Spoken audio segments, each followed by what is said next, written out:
பீகாரி மாநிலம் பிரிப்பதற்கு முன்பாக மைசூர் மாநிலமாக இருந்த பொழுதும் சென்னை மாகாணமாக இருந்த பொழுதும் 1990 ஒரு பிரச்சனையை உருவாக்கி இருக்கின்றார்கள். இறுதியாக 1924 ஒரு ஒப்பந்தம் போடப்பட்டது. மைசூர் மாகாணமும் சென்னை மாகாணமும் சேர்ந்து, அதாவது தமிழகத்திற்கு தேவையான தண்ணீர்கள் கொடுக்கப்பட வேண்டும் என்று ஒப்பந்தங்கள் போடப்பட்டது. எனவே அணைகள் போடுவதாக இருந்தால் தமிழகத்திடம் கேட்டுத்தான் செய்ய வேண்டும் என்று ஒப்பந்தம். அது 1974 புதுப்பிக்கின்ற போது அப்பொழுதும் தகராறு வந்தது.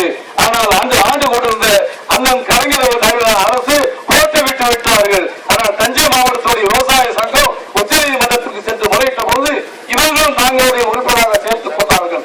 அந்த நேரத்தில் இந்திரா காந்தி அம்மா அவர்கள் கலைஞரை கூப்பிட்டு அந்த வழக்கை வாபஸ் வாங்குங்கள், நான் பேச்சுவார்த்தை நடத்தும் என்று சொன்னவுடனே இவர் ஏமாந்து போய் அந்த வழக்கை வாபஸ் வாங்கிட்டார்கள்.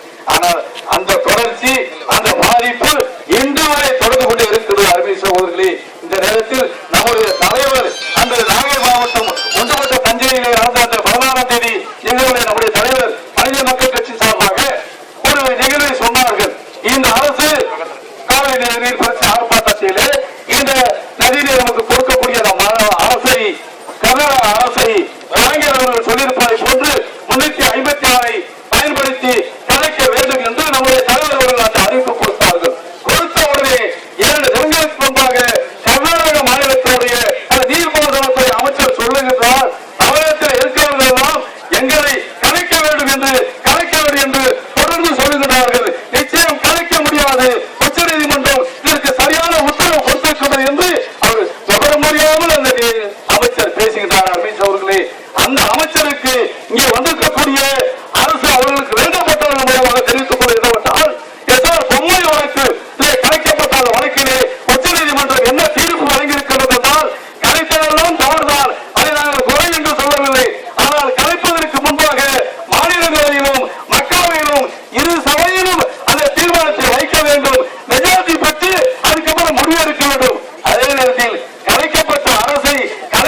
இந்த ஆந்திராவுக்கு தமிழகத்திலிருந்து 3000